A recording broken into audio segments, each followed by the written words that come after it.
Bienvenidos a la Iglesia Cristiana de Cristo Crucificado. Hoy día vamos a hablar acerca de la regeneración o nuevo nacimiento. Pero antes de empezar, les ruego que hagamos una oración pidiéndole a Dios su guía y su bendición. Oremos. Señor nuestro Dios, gracias te damos en el nombre de Jesús, tu Hijo amado. Es a través de su bendita obra, a través de su muerte vicaria en la cruz del Calvario, que tú nos atraes a ti y tú nos das un nuevo nacimiento. Hemos pasado de muerte a vida al creer en la obra salvífica de nuestro Señor Jesucristo. Y con ello tú, oh Dios, nos has dado innumerables misericordias, bendiciones. Gracias. A ti es nuestra alabanza, nuestra gratitud. Te pido que este estudio nos bendiga, nos dé confianza, ánimo, aliento y compartir a los que nos rodean de esta bondad tuya. En el nombre de Jesús, gracias. Amén. La regeneración o nuevo nacimiento proviene de Dios. Es una obra silenciosa, instantánea, que Dios la hace en el corazón de la persona que cree en Jesucristo como su Salvador y Señor. Vamos a ver la definición que tengo acerca de el nuevo nacimiento. Dice así: la regeneración o nuevo nacimiento es el acto secreto de Dios mediante el cual nos imparte vida espiritual. Es un acto que en su bondad Dios ejecuta en el creyente. Nadie se da cuenta, es secreto, es instantáneo y además es radical. Hay un cambio completo de la actitud, del pensamiento, del habla, de la acción de la persona. Y también viene siendo una revolución moral y espiritual. De tal forma de que la persona muchas veces se ve un cambio que es abrupto, un cambio que rompe con la actitud anterior a cuando no era cristiano. Vamos a ver entonces, basados en capítulo 8 de Romanos, lo que nos dice acerca del nuevo nacimiento. Dice así la palabra de Dios: pues Dios conoció a los suyos de antemano, desde antes de que Dios creara cualquier cosa, antes de la fundación del mundo. Cuando Dios solamente estaba en la eternidad, pensó en ti y en mí, y Dios nos conocía. De tal forma que Dios quiso crearnos y hacernos nacer en una familia determinada, en una cultura determinada, en un país determinado y en un tiempo determinado. Él cuidó todas las circunstancias de nuestra existencia para que llegáramos a conocerlo. No somos un accidente. Si alguno de nosotros nacimos fuera de matrimonio, si alguno de nosotros tuvimos como padres muy severos o por lo contrario muy laxos, Dios fue quien preparó todas esas circunstancias. El estudio, el trabajo, el compañero o compañera de vida, todo lo que nos rodea en nuestra vida, Dios lo preparó con el objetivo de conocer su gracia y su misericordia. Sigamos leyendo.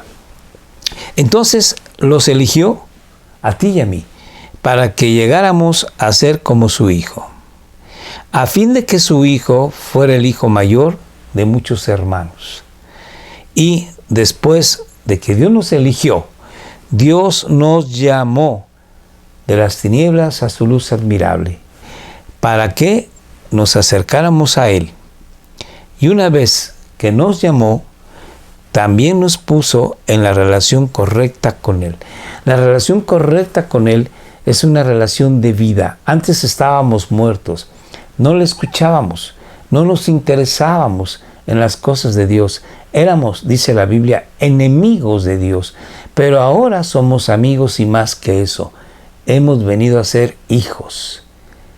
En otras Biblias dice, Dios nos justificó. ¿Qué significa? que nuestros pecados fueron pasados, trasladados a Jesucristo. Y Él murió en la cruz del Calvario para pagar por esos pecados.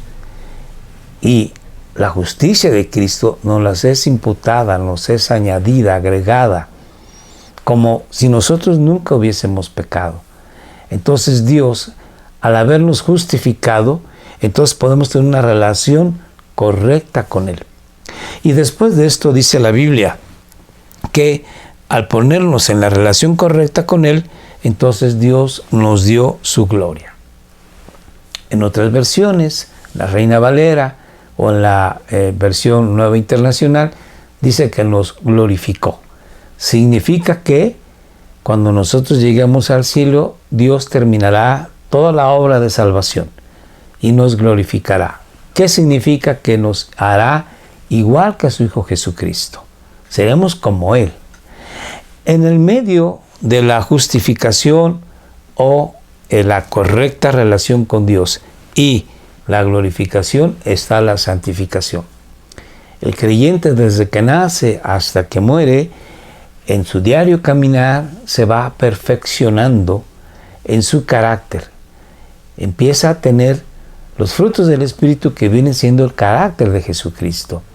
Y la santificación significa que es apartado para Dios. Tú y yo somos apartados para Él. Dice la Biblia que estamos sellados con el Santo Espíritu. Y, por supuesto, nosotros no nos perderemos. Nosotros siempre estaremos con Dios. Bueno, vamos a ver entonces que el nuevo nacimiento es producido, realizado por Dios. No hay injerencia humana, no hay el deseo humano, no hay la actividad humana para provocar este nacimiento, sino viene únicamente de Dios. Veamos cómo lo dice el apóstol Juan en el Evangelio. A todos los que creyeron en Él, en Jesucristo, y lo recibieron, les dio Dios el derecho de llegar a ser hijos de Dios. Ellos, los hijos de Dios, nacen de nuevo, no mediante un nacimiento físico como resultado de la pasión o de la iniciativa humana, sino que somos nacidos de nuevo por medio de un nacimiento que proviene de Dios. Así, bueno, pues, Dios es quien nos hace nacer en base a que hemos creído en Jesucristo como nuestro Señor y Salvador. Veamos entonces el siguiente verso, que dice así en la palabra de Dios: les daré un corazón nuevo y pondré un espíritu nuevo dentro de ustedes, dice Dios en el Antiguo Testamento. Les quitaré ese terco corazón de piedra y les daré un corazón tierno y receptivo.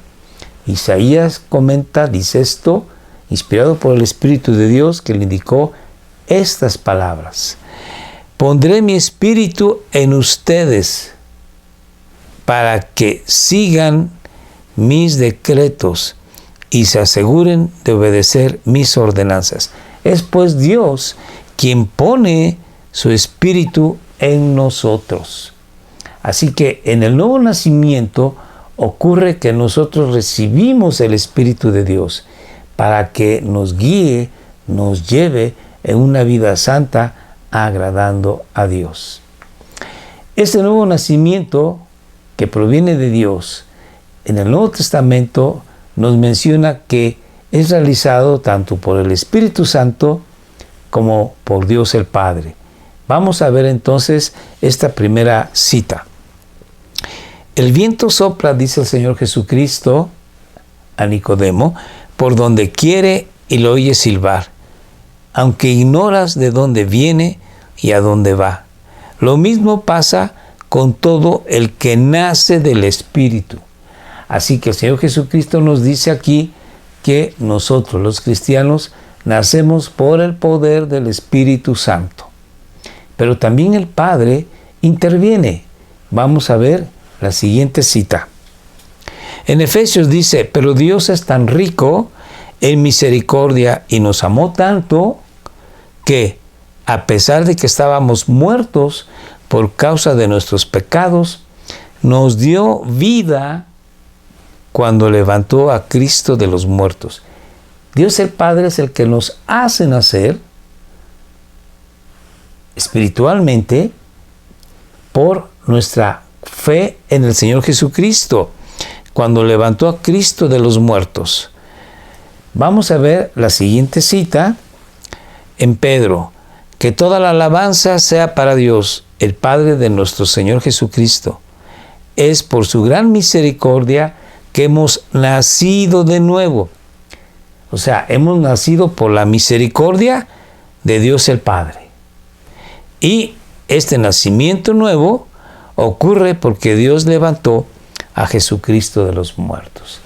Y en Colosenses, Pablo también nos indica lo siguiente: ustedes estaban muertos a causa de sus pecados, y porque aún no les habían quitado la naturaleza pecaminosa, entonces Dios les dio vida con Cristo al perdonar todos nuestros pecados.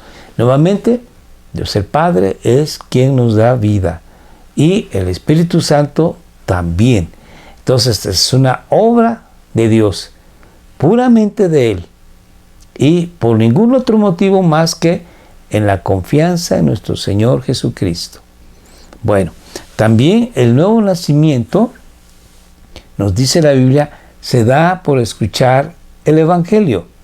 Vamos a ver cómo dice así en la palabra de Dios: pues ustedes han nacido de nuevo, no de simiente perecedera, sino de simiente imperecedera. La simiente perecedera es el hombre, la simiente imperecedera es Dios, mediante la palabra de Dios. Entonces, si leemos salteado este verso, ustedes han nacido de nuevo mediante la palabra de Dios, que vive y permanece. El cristiano nace en el ámbito espiritual por escuchar el Evangelio, la palabra de Dios. El siguiente verso nos dice lo siguiente: Dios nuestro Padre, por su propia voluntad, nos hizo nacer de nuevo. Aquí está que Dios Padre nos hace nacer de nuevo. ¿Y qué medio utiliza Él? Por medio de la palabra de verdad o el Evangelio. Veamos la siguiente cita. Pero, ¿cómo pueden ellos? Habla Pablo acerca de los que no conocen al Señor Jesucristo. ¿Cómo pueden ellos invocar a Jesucristo para que los salve si no creen en Él? ¿Y cómo pueden creer en Él si nunca han oído de Él? ¿Y cómo pueden oír de Él a menos que alguien se lo diga? Entonces, Pablo está diciendo que para que la persona crea en el Señor Jesucristo, primeramente tiene que ir alguien a hablarle el Evangelio. En segundo lugar, tienen que escuchar el Evangelio. En tercer lugar, tienen que creer en Jesucristo. Y en cuarto lugar, tienen que invocar, pedirle a Jesucristo el perdón de sus pecados. Si lo leemos de abajo hacia arriba, dice: tienen que ir alguien a hablarle el Evangelio. Tienen que oír el Evangelio. Y después de oír, tienen que creer en Jesucristo. Así, bueno, pues, está claro que la persona se convierte en cristiano al escuchar el Evangelio de Dios. Veamos el siguiente versículo en Hechos, capítulo 16, que nos ilustra claramente qué pasa en el corazón de la persona que escucha el Evangelio y nace de nuevo. Pablo está hablando en un río cerca de una ciudad, y ahí se juntan unas personas para orar, y Pablo empieza a predicar el Evangelio, y una mujer está atenta a lo que Pablo dice, y dice así la palabra de Dios. Una de ellas se llama Lidia, de la ciudad de Tiatira, una comerciante de tela púrpura muy costosa, quien adoraba a Dios. Mientras nos escuchaba a Pablo y Lucas, el Señor abrió su corazón y ella aceptó lo que Pablo decía. Aquí veamos que Pablo estaba hablando el Evangelio de Dios. Y Dios abrió su corazón, abrió su entendimiento, y en ese momento se provocaron varias cosas. Dios llamó a Lidia, Dios hizo nacer a Lidia espiritualmente, Dios le dio la fe para que estaba escuchando, la fe en Jesucristo, y pudiese ser ella una persona nueva. Entonces, abrió Dios el corazón de Lidia y ella aceptó, creyó lo que Pablo decía. Entonces, en ese orden, primero Dios abrió el corazón de Lidia, llamándola, sí, y haciéndole nacer de nuevo en su corazón. Eso es rapidísimo. Aceptó, creyó lo que decía Pablo. Eso es instantáneo, como decía yo al principio. El nuevo nacimiento es rápido e involucra varias situaciones juntas. Tiene que ser llamada la persona por Dios, tiene que nacer, tiene que creer, tiene que oír, tiene que creer, y de esa forma se completa el nuevo nacimiento en una milésima de segundo. Bueno, vamos a ver ahora que el verdadero nacimiento en el Espíritu debe de traer frutos, debe de observarse obras, debe de verse cambios en la persona. Veamos cómo dice la Biblia. Primera de Juan dice: ya que sabemos que Cristo es justo, también sabemos que todos los que hacen lo que es justo son hijos de Dios. Y si lo queremos leer al revés, diríamos: todos los hijos de Dios hacen lo que es justo. Entonces, el cristiano es una persona que se comporta de una manera justa. ¿Y qué es justo conforme a la Biblia?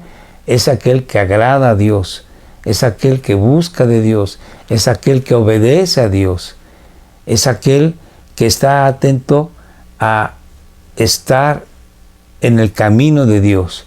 Ciertamente el cristiano puede fallar, puede tropezar, pero no vive en una constante de pecado, sino que continuamente su anhelo en el corazón es no ofender a su Señor. Veamos el siguiente versículo. Amar a Dios significa obedecer sus mandamientos. Es lo que estaba yo comentando hace unos momentos. Un cristiano busca obedecer los mandamientos de Dios porque lo ama. Sigamos leyendo. Y sus mandamientos de Dios no son una carga difícil de llevar, pues todo hijo de Dios vence este mundo de maldad. Y logramos esa victoria por medio de nuestra fe. Entonces, nosotros, gracias a que hemos nacido de nuevo, tenemos el Espíritu de Dios, somos guiados por Dios, entonces vencemos a la carnalidad, vencemos al pecado con la ayuda bendita de Dios. Y veamos la siguiente cita en el mismo Primera de Juan capítulo 5, que dice: sabemos que los hijos de Dios no se caracterizan por practicar el pecado. Como decía hace un momento, tropieza, pero no vive en una constante de pecado. Porque el Hijo de Dios los mantiene protegidos y el maligno no puede tocarlos. El maligno no nos va a hacer un daño definitivo. Sí, nos va a estar hablando al oído para que nosotros caigamos en tentación. Pero Dios nos dará la victoria y nosotros podremos llegar al final de nuestra carrera viviendo para Dios. Veamos ahora que los frutos del Espíritu se tienen que manifestar en el cristiano. Estos frutos del Espíritu son el carácter de nuestro Señor Jesucristo. En Gálatas nos dice así Pablo: pero la clase de fruto que el Espíritu Santo produce en nuestra vida es, y estos frutos son el carácter de Jesús: amor, alegría, paz, paciencia, gentileza, bondad, fidelidad, humildad y control propio. Entonces, bueno, pues el nacimiento trae a una persona a una esfera espiritual que antes no conocía, pero no está solo, está el Espíritu de Dios en él y lo lleva, lo guía, lo levanta, lo encamina, lo empuja, lo jala, lo conserva. Bendito es el Señor. Así, bueno, pues tú y yo estamos en el camino y todos los días nosotros tenemos que pedirle a Dios que nos ayude a vencer la tentación y a darle gracias porque lo podemos hacer. Tenemos el Espíritu Santo. Oremos. Señor Dios, gracias te damos en el nombre de Jesús. A ti es toda la gloria, la honra y la alabanza. Gracias por lo que has hecho en nosotros. Bendito eres. Gracias. Ayúdanos a compartir este evangelio a los demás, porque ¿cómo van a creer si no hay quien les anuncie el evangelio? Así que ayúdanos a llevar el evangelio para que la gente se convierta a ti y viva. Bendito eres. En el nombre de Jesús. Amén. Querido amigo, te invito a que nos acompañes todos los días a las 6 de la tarde a orar porque Dios muestre su gracia y misericordia al pueblo de México y también a la iglesia. También te ruego que nos sigas en YouTube, en Facebook, y bueno, nuestros horarios son los días jueves, sábados y martes a las 7 de la noche. Síguenos y bueno, muchas gracias. Dios te bendiga.